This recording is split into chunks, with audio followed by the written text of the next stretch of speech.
Ephraim, have you heard back from Rue yet? Oh, yeah, I heard he gone feral. He's gone feral. Yeah, apparently that's what the rumor says. Oh, God, again. Yeah. I'm going to have to get the weed whacker. You know, I even saw an article in this newspaper about Rue. First off, since when do you read newspapers? Second off, when do we get them? They just started appearing like last week. We've been getting like a stack of papers every day. I mean, the newspaper industry is kind of dying, so.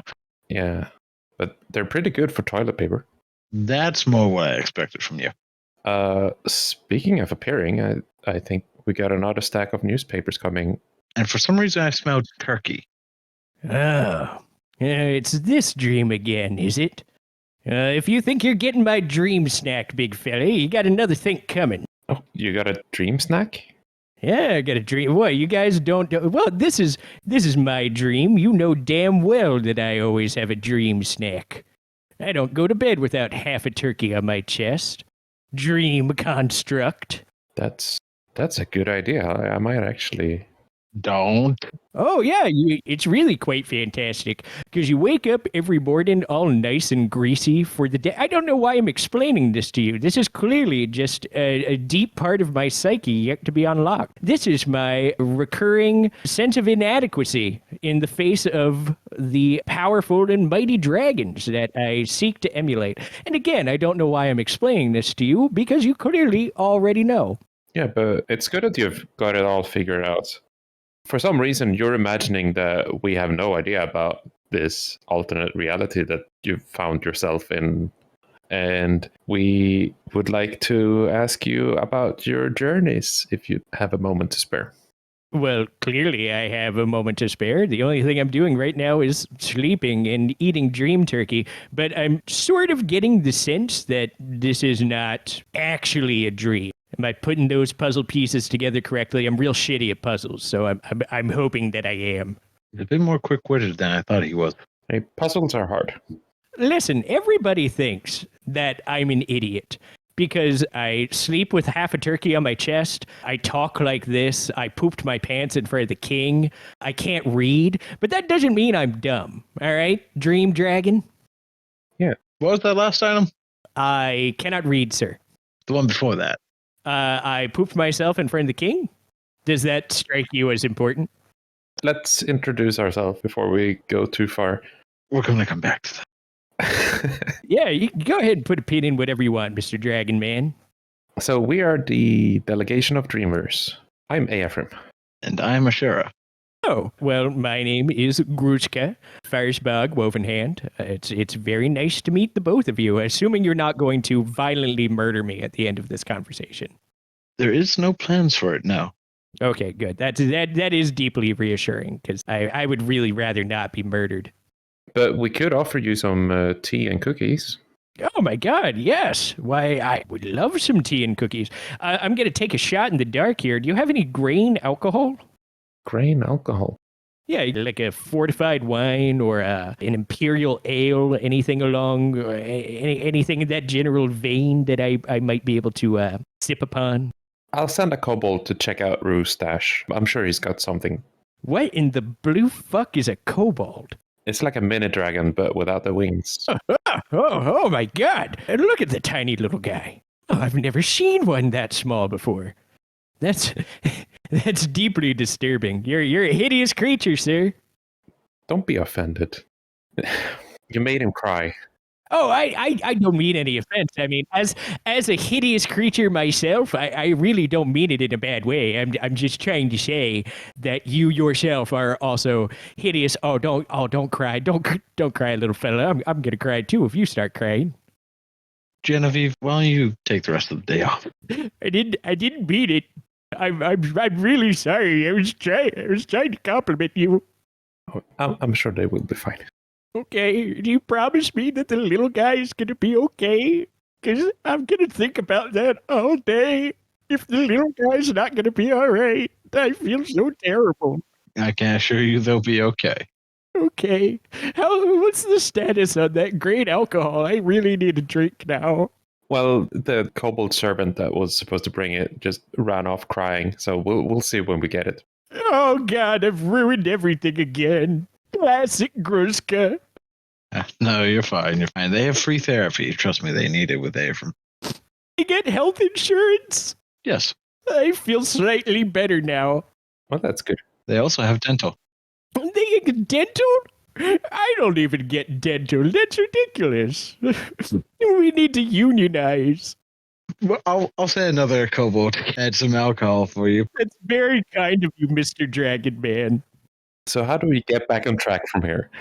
There was a track to begin with. I don't know. You're the ones controlling this weird dream. What the hell do you want from me? While we wait for the alcohol and snacks, how about you tell us a bit about yourself? Yeah, where are you from? Oh, I am from the beautiful city of Scalafel. And when I say beautiful, I mean that it is a filth-choked and crime-ridden shithole. But it is exactly the kind of place that I feel at home. Scalafel is a lovely little city on Midgard. Of course, you know all about Midgard, I'm sure. One of the terrestrial realms of the 9 realms. And it's very beautiful there when it's, not in the summertime and sweltering hot. I've never actually been to Midgard.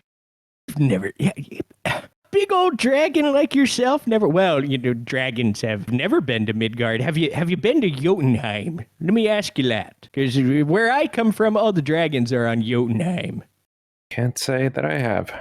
You guys are some weird dragons. You don't go to any of the usual places dragons hang out. We tend to stay a bit busy.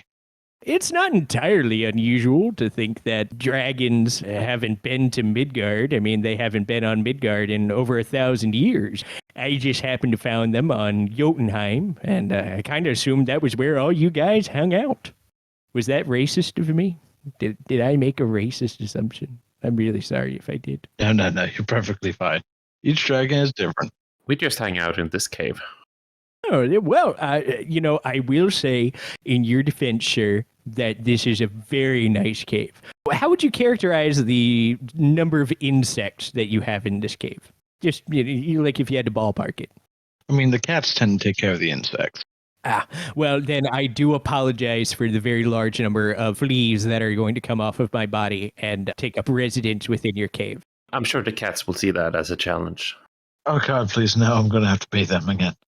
You bathe cats? Yeah, he is weird. Cats clean themselves, right? They lick their own body. They take care of all that. You don't have to wash them. Fleas tend to be a bit more difficult. Oh, you're telling me. I've been trying to get rid of mine for 27 years now, and they just keep coming back. Do I have to throw you in the tub too? I would strongly prefer that you did not do that, sir. You will find that I bite. I am very wily. I do not take to baths. My friends have tried many times to trick me into taking a bath, and I simply will not do it. I find it abhorrent and not representative of the kind of person I want to be in this life. A stinky person. I am a stinky man. I think that's a very forthright way of putting it, yes. So I guess I'll just pop a squat here and gnaw on my turkey bone. Looks like Kenton has brought some wine. Oh, yeah, thank God. Yeah, you bring that over to Papa. Yeah, there you go, little guy. Give me that glass. Oh, Yeah, as you can see. No, just leave the bottle. Just leave the bottle. Where the hell are you going? Leave the bottle. As you might see, I'm a normal dragon, but Ashura here is the weird one. Both of you look extremely weird to me, and I don't want you to take that as a personal insult. It's just I don't really have a good barometer for what a dragon is supposed to look like. I've seen many different kinds, so you both look pretty weird for what it's worth. But you said that the dragons didn't live in Midgard; they lived in Jotunheim. Yes, sir. Yeah, after Ragnarok happened the first time around, all the dragons went and lived on Jotunheim as opposed to Midgard. And me and my collection of friends, as we so often do, bumbled our way into Jotunheim. You'll find over the course of this conversation that we bumbled into a lot of stuff. But we bumbled our way into Jotunheim, and there we found the dragons, where I was able to learn the ways of the dragon, become quite close to a good number of them and the dragonborn, which are... Do you know what a dragonborn is? Have you seen a dragonborn? It's like it's kind of like a kobold, except not a weird, gross midget. Yeah, they're not as devoted as the kobolds, though. No, they certainly are not. That little fellow over there appears to look at you as one might look at a god or something along those lines. No, Dragonborn are not like that at all. But they're very interesting individuals. So, how did you manage to cross over from? You said that you bumbled over. How did you manage to bumble over to Jotunheim?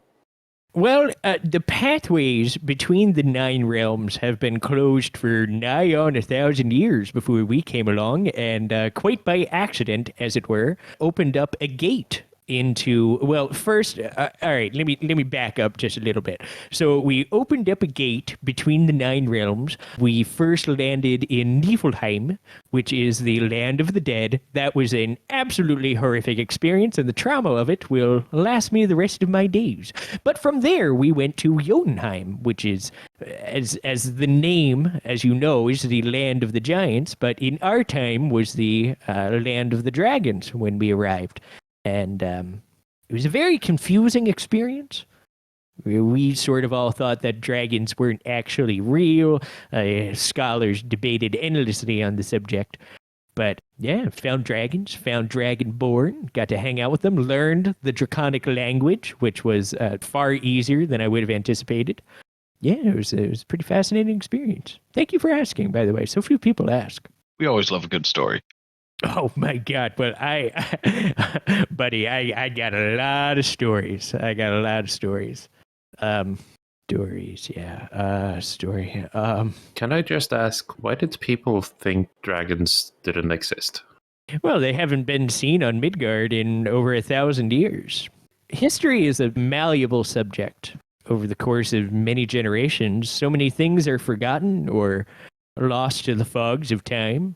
And things that seem fantastical to people in the modern era are left by the wayside. And everybody assumes that they're just fables. Nobody believes in Ragnarok either, but that's something that has demonstrably happened. I've seen it with my own eyes. So you lived 1,000 years ago? Oh, no. I'm sorry. Let me clarify. One of my close friends, Amberheart, was alive during the time of Ragnarok and has been able to tell me stories. That's the first thing I'll say. The second thing I will say is that we also encountered multiple other dead, horrible shade beasts that were alive during the time of Ragnarok. We met them in Niflheim. They almost killed us. It was terrifying. And yeah, now I firmly believe that Ragnarok is something that happened. Well, not believe. I've had actual evidence that it's something that happened. I don't really believe in evidence. If you can't believe what you see with your own eyes, then what can you believe in? What evidence do you have? You're putting on me on the spot there, big guy. You're putting me on the spot. I don't think I have any evidence that I can personally provide to you, except my own word of mouth. But I have encountered the very men who kicked off Ragnarok and started the war against the gods. I have seen ancient motifs and depictions of the war itself. I have walked the very land of the giants, where these where these temples have stood for thousands of years. I don't know what more you want me to tell you. I mean, fair enough. And you were talking about your friends, how you bumbled into it with them. Can you tell us a bit about them? Oh, man, yeah, I'd be more than happy to. They're all wonderful people. There's Walden, who is a tiny little wizard man that I smoke halfling weed with pretty frequently. There's Ragnar, who is a Viking and a violent murderer. That guy's the best. Love Raggy. There is Amberheart, mentioned Amberheart before. He is a ghost inside of a suit of armor. He keeps trying to tell me that he's not a ghost, but me, I know a ghost when I see one. Anyway, he was a personal participant in Ragnarok many, many years ago. And then we got Alondra, who is a giant woman that I would consider a daughter of sorts. She keeps trying to tell me that, oh, Gruzka, you're not actually my father. We just made a joke once, but I'm pretty sure I might be her dad. She's got the cutest little pet fox in the whole world. His name is Copper, and he is my best friend in the entire universe. Anyway, so there's Alondra, there's Copper, the super cute fox. There is a dragonborn fellow that has started following us around recently, but I don't really accept him as a member of the Chuckle Fox. The Chuckle Fox is what we call ourselves. I don't really accept him as a member of the group because he won't eat the fish. He just won't eat the fish, and I'm really confused as to why he won't eat the fish. Is that a euphemism similar to not drinking the Kool-Aid? It is in no way a euphemism, sir. My friend Ragnar, he makes these smoked salted fish, and they're so delicious. It's like the best fish you can ever eat in your life. And when this Dragonborn joined our party, we offered him a fish. And he won't eat the fish. He just won't eat the fish. And until he eats that fish, I don't consider him a full member of the group. Yeah, that sounds logical to me. I don't think I've ever said anything before that anybody has called logical. So, who do you think Elandra's mother is? Well, that is a subject of some debate amongst me and my friends. We sort of suspect that her mother might be a Valkyrie because we had a vague inkling at one point when we met a Valkyrie. She looked right at Alondra and she said, "Your mother still loves you," which is very, very crazy because I don't remember ever sleeping with a Valkyrie. Alondra is about a year younger than me, so it would be weird if I were her father, but I'm pretty confident that I am. Okay. It would be weird if the Valkyrie referred to herself as your mother. That would be a very strange linguistic choice, yes. But, mystical beings tend to speak real weird-like. I don't look for them to make a whole lot of sense. And how did you meet your party? Quite by accident. As many things in this life happened, it was a very happy coincidence. You see, I was a part of a monastic order for the majority of my adult life, and in the course of my training, my master, Maladur, sent me out into the greater world to learn more, not only about myself, but the people that inhabit the land around me. And in the kingdom of Dur-Um, the kingdom of the dwarves, I went seeking a fellow acolyte, a good friend of mine named Taya, who also happened to be there. And that is where I ran into all of my friends for the first time. I didn't have any very specific reason to hang out with them, but it seemed like they needed a little bit of help, and just kind of stuck with them from there. I think you'll find over the course of this conversation that me and my group, we just sort of stumbled into things that are very important. We very rarely specifically elect to go to the things that are important. We happen upon them by accident. So how did you help this party? By being the ass-kickingest motherfucker that they'd ever seen before. I mean, here, hang on. Let me do a couple karate moves for you guys, and you'll see what I'm talking about. All right, hang on. Oh, yacha. Oh, cha. Yeah, you see what I'm talking about? Yeah, I'm pretty good, right? Right? Impressive indeed. Yeah. Did you see that part where I jumped like 15 feet in the air? I didn't even know I could do that. That's crazy, right? But yeah, I'm really good at fighting hand to hand, like sha. I'm real sneaky like, and that is some things that these guys they're like, a couple of them are good at it, but they're not as good as I am. And it turned out that they really needed a man of my, a bugbear, if you will, of my many talents. I see. How did you learn these moves? Well, I learned them from my master, Maladur, at the Abbey. I was at perhaps the lowest point of my entire life. I found the Abbey, where Master Maladur taught me the way of the dancing fists, and he opened my eyes to the possibilities of what I could be. I was an absolute piece of shit before that, man. I could tell you that for free. I was a horrible, horrible fellow. But Master Maladur and the rest of the fellows of the Abbey, they really showed me the error of my ways, and now I'm a new man? I'm a new man. I still like to steal. I still like to commit the occasional murder, but nobody that doesn't deserve it. I don't think anybody would argue with me on that point. Yeah, as long as they deserved it. Many of them do, in my experience. But it's been a complicated journey to get to where I am today. You said that they looked like they needed help. What did you help them with? Oh man, listen, buddy, I'm gonna tell you this. My memory is not great. I've taken a lot of blows to the head, so it fails me sometimes. But they were trying to recover a stolen object from a man who liked to look at the stars. I think there might be a word for that, but I can't remember what it is off the top of my head. Astromonger. Astronomer? Yeah, astralmonger. Yeah, that's it. So they were trying to recover a stolen object for an astralmonger, and they were going to a warehouse full of cutthroats and blackguards, and I assisted them in that matter, by which I mean I beat the absolute shit out of a good number of people. Nicely done. Thank you. They so rarely thank me for the ass kickings that I hand out. So it's nice to have somebody recognize that I am indeed a good ass kicker. I mean, do you kick their ass upon occasion? That might be why. No, certainly not. Well, one time I shot Ragnar with an arrow with a bottle of my own poop attached to it. But we were in the middle of a dragon race and he was totally cheating. So I feel like it was fair. What's a dragon race? Oh, man. Oh, God. I'm so glad you asked. It was super fun. So while we were in Jotunheim, there was a big competition between all the dragons. So you guys know, you're dragons, right? Dragons' favorite thing in the whole world is what? Treasure, right? Yeah. You guys, you just go crazy over treasure. It's like a cat with catnip. Anyway, so there's a big competition between all the dragons to win a bunch of treasure from the Dragon King or whatever the fuck he is. I was never really clear on that point. And we were allowed to participate in the dragon competition. And the thing that we were allowed to do in the dragon competition was come to ride the dragons during the race that they had through this big, like, crazy winding cavern.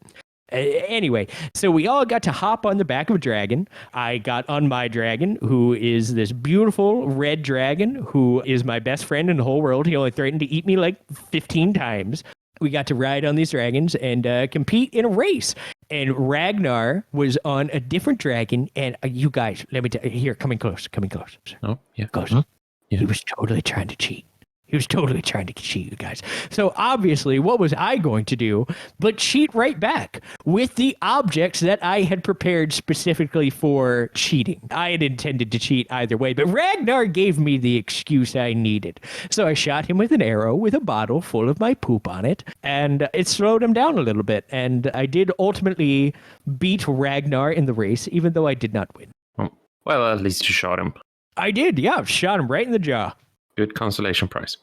Listen, if you really want to get to know your friends, sometimes you got to have a violent fight with them. I've had violent fights with many people that I am now very close to. There was a bird man named Rikaru that we met in Jotunheim, who was kind of a jerk to me, and then we had a violent public fight in front of everybody in an arena, and now we're very close friends. One way to make friends. It is, well... And a lot of people disagree with me on that, but I feel like physical expression is something that you can't fake, right? You can lie with your words. You can't really lie with a fist being thrown at somebody else's face, right? And the easiest and fastest way to get to know who somebody really is to have a fight with them. I mean, you're not like trying to kill each other necessarily. It's a conflict of the deepest well of our heart when you have a fight with somebody. You know, you don't have a fight with somebody over arbitrary reasons. It's always something that resonated with the both of you. Even if it seems like something simple, it struck a chord somewhere deep within. You don't fight things that you don't care about.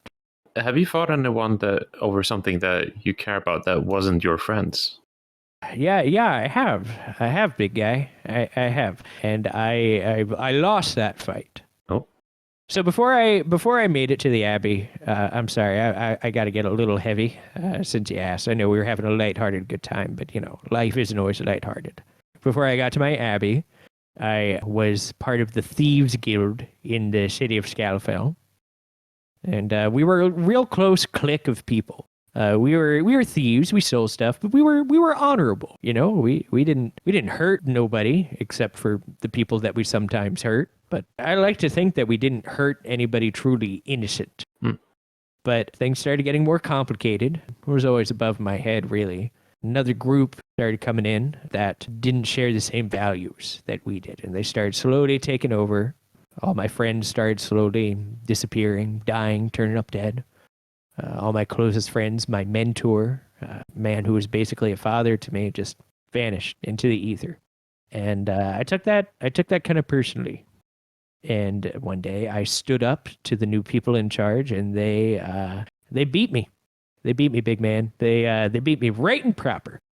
I thought I was going to die, but they dumped me outside the city. They left me for dead, and from there I found my abbey and a new group of people. And one day I'm gonna go back to the city, and I'm gonna make all that right. But that was one time that I stood up for something that I believed in, fought for a just cause, and didn't pull through. And that's okay. I feel like I learned a lot from that experience. You learn a lot from loss. You learn a lot from getting the shit absolute kicked out of you. True. I learned that I wasn't ready, that I was young, and that's okay. That's okay. I can live with that. Do you think that these people were the same people responsible for all your friends and your adoptive father disappearing? Oh, absolutely. Absolutely. It's a group. We call them the Scarlet Association. And they are a group of absolutely nasty people. Thugs, murderers. There's absolutely no art to them. Not like it was when I was in the Thieves Guild, man. I used to do light touch work on the streets. I used to do burglary, second story work all the time. There is an art form to it all. And these bastards, they got no art to them. They're killers, they're brutes. Like I said, they're thugs. Awful people. They took over by strong arming everybody around them. So that's not the kind of thing that I like to see represented within my city. As I said earlier, Scalafel, it's a crime-ridden shithole, but it's my crime-ridden shithole. You know what I mean? Yeah. And someday you'll be able to take it back. Oh yeah. Oh yeah. By the whole Azer, buddy, I'm gonna take it back.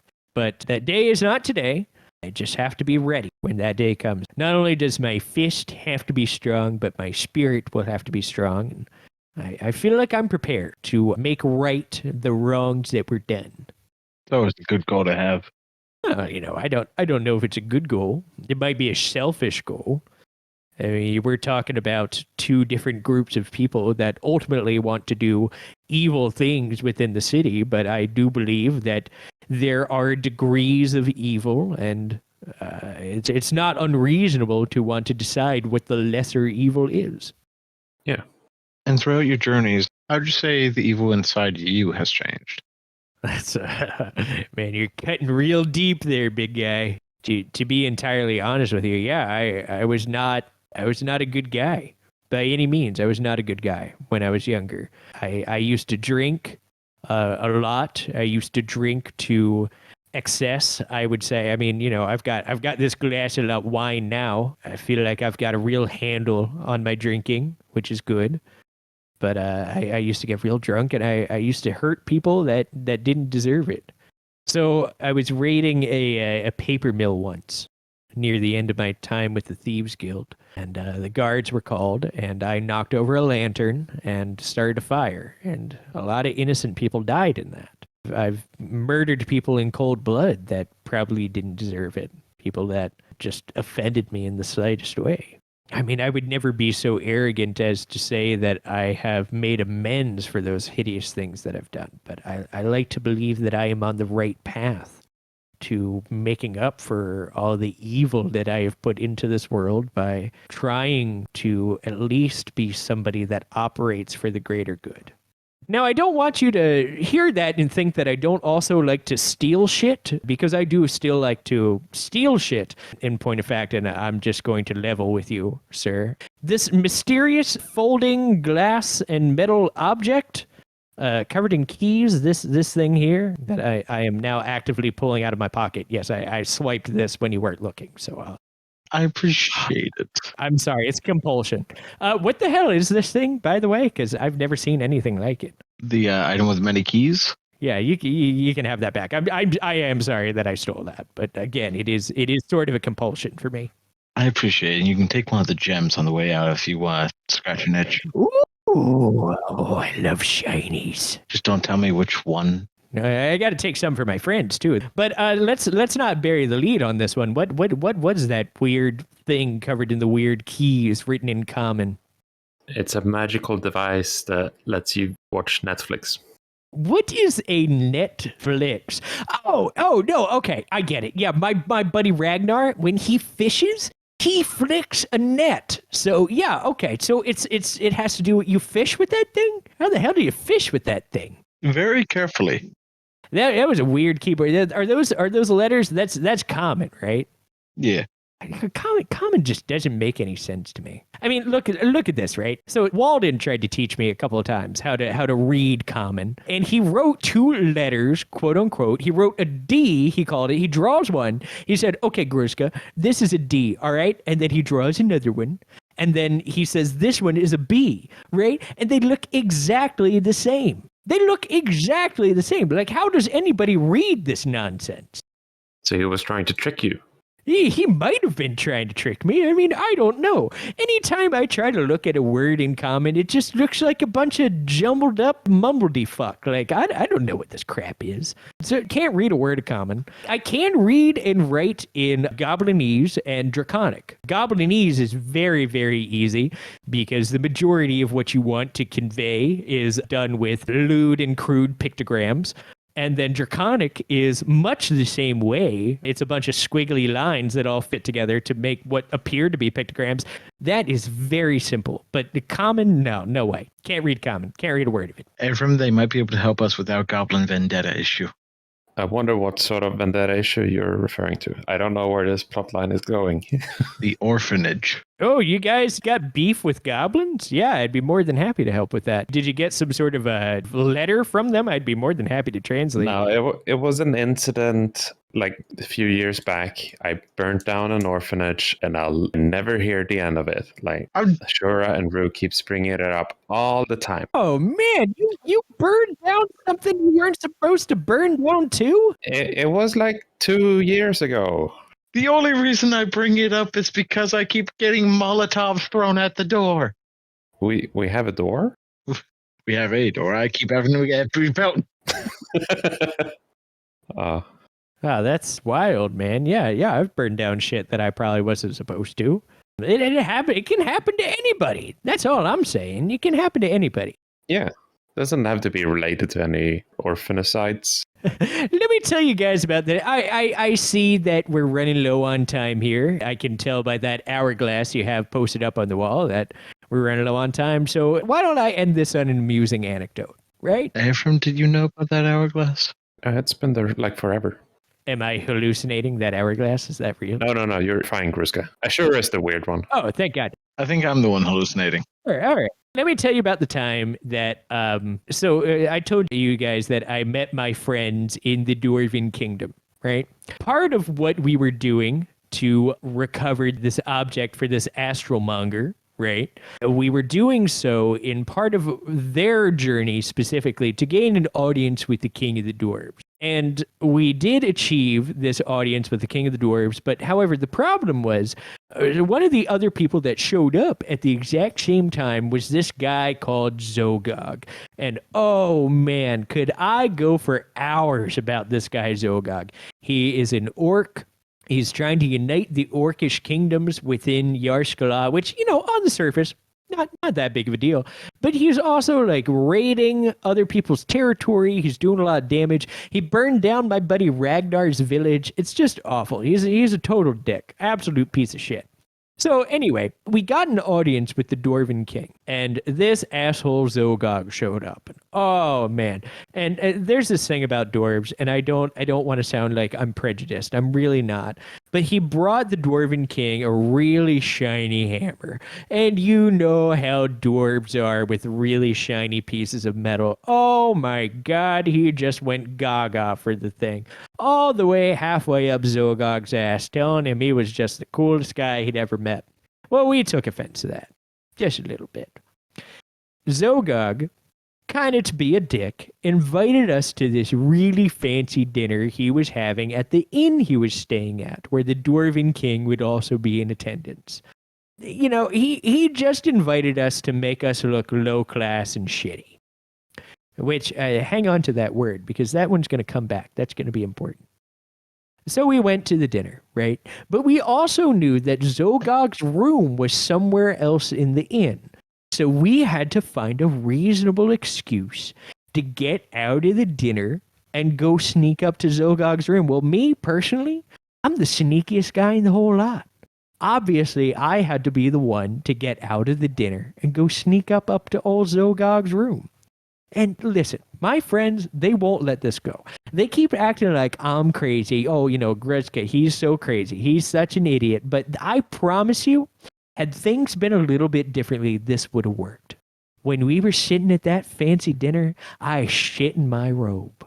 I shit right in my robe. And I started bawling. I started bawling right in front of old Zogog. I said, Mr. Zogog, I'm so sorry. I poo-pooed in my robe in front of you and the king, and I ruined my fancy dinner. And he didn't suspect a thing. When I went off to go clean myself up, I slipped out the back, and I tried to climb the wall to get up into his room to read through all his important documents and stuff to figure out exactly what that dirty man was up to. Now, there were two key issues with this plan that we didn't account for. One, I cannot read Common. So even if I had made it up to his room, I couldn't have understood anything that was written there anyway, which in retrospect was a pretty big hole in the plan. And also, I got about halfway up the 4 stories climbing the wall, fell, cracked my skull in a dumpster, and was passed out for a couple hours. I know, isn't that funny? Busted my head wide open with poopy in my pants. I mean, that is a hell of a distraction. It totally worked. I mean, I got out of the dinner. In my defense, even though all my friends, they like to give me crap about it, no pun intended, all the time, that totally would have worked. 1, if I had been able to read Common, and 2, if had I not fallen down 4 stories and cracked my dome on a dumpster. As one does. As one does. It happens to everybody all the time. This is the nature of second story work. Sometimes you fall and you bust your skull open. That's just the way things are. I've cracked my head many times. I've had at least 54 concussions that I can count. How many metal plates do you have in your skull? Exactly 3, sir. Thank you for asking. Nobody ever asks. It's a rather low number for that many concussions. Bugbears have a pretty thick skull. We're bouncy. We're a little elastic. So rarely do I actually do any lasting damage, but a couple times I really split that melon open. Well, I'm glad you healed. I heal up pretty quick. I've had the shit kicked out of me plenty of times. It's so weird.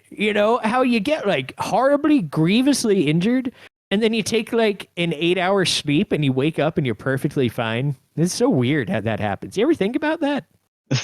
Well, 8 hours is not enough to get a good sleep, though. Well, I think you'd be surprised. I sleep about 8 hours a night. And if I were to put this in weird mathematical terms, as though we had some sort of measure of something like, I don't know, if I were to put a word on it, I'd say maybe hit points. If I got my ass really kicked and I had like 2 hit points left and I sleep 8 hours and I wake up and I'm back to full hit points, it's weird. It's really weird. It feels like a physical anomaly. Yeah, but are you satisfied though? Satisfied with 8 hours of sleep? No. If it were up to me, I'd sleep 17 hours a day, no problem. You gotta get up and do shit. I wake up at 5 in the morning every single morning to do my morning meditations and my kata, my workout, all that kind of shit. I mean, you caught AFM in the 1 hour of sleep that he's awake every day. No, you sleep 23 hours a day? At least 23. Are you a kitty cat? He keeps telling me he tries to go for 27, but I keep telling him that's mathematically impossible. Is it mathematically impossible? How many hours are in a day? Is it 30 hours in a day? So, you guys want some of this turkey or what's going on here? What do you want to do? Because you are going to have to wrestle me for the turkey. I'm just going to go ahead and say that. If you'd like to stay for dinner, I think we'd be happy to have the company. What you having for dinner there, big guy? Many of unknown birds to you, at least. Oh my God, I love eating birds. It's like my favorite thing to eat is birds. Why do they feel like they can fly through the sky? Like they're so much better than I am. I love eating birds. What, you think you're superior to me? Just because you can fly, bird? I'll eat you real good. Hey, from he's got issue with flying things and he wants to eat them. We might want to keep an eye on this one. Listen, I recognize that I could not eat you guys even if I had tried really, really hard. But that I need you to understand that if the opportunity came up, I would absolutely attempt to eat the both of you. I don't want you to take that personally. I feel compelled to eat things that think they're better than me. No, I totally understand. I feel the same way. You would eat me? Absolutely. If the time was right. You'd really eat me? So many people. I mean, you shouldn't they take. say they wouldn't eat old Gruzka because he's dirty and covered in the time isn't right. He's infested with parasites. But that's just seasoning. I've never felt so honored in my entire life. Oh. Thank you, Mister. Thank you, Mister. That's a good turn. I'm sorry. I'm really sensitive. I get emotional easily. Ashura, are you? Real. It's just real. It's real kind of you. All right. Well, we might have to eat you next time, but until then, have a good awakening.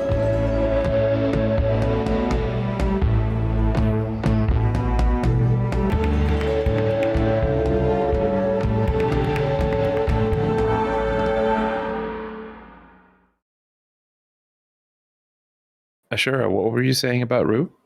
Oh, I figured I was going to ask you, and you were going to say he's gone feral. He's gone feral? Motherfucker, let's actually start this shit appropriate. Y'all run a real tight ship around here. It's nice to see this level of professionalism.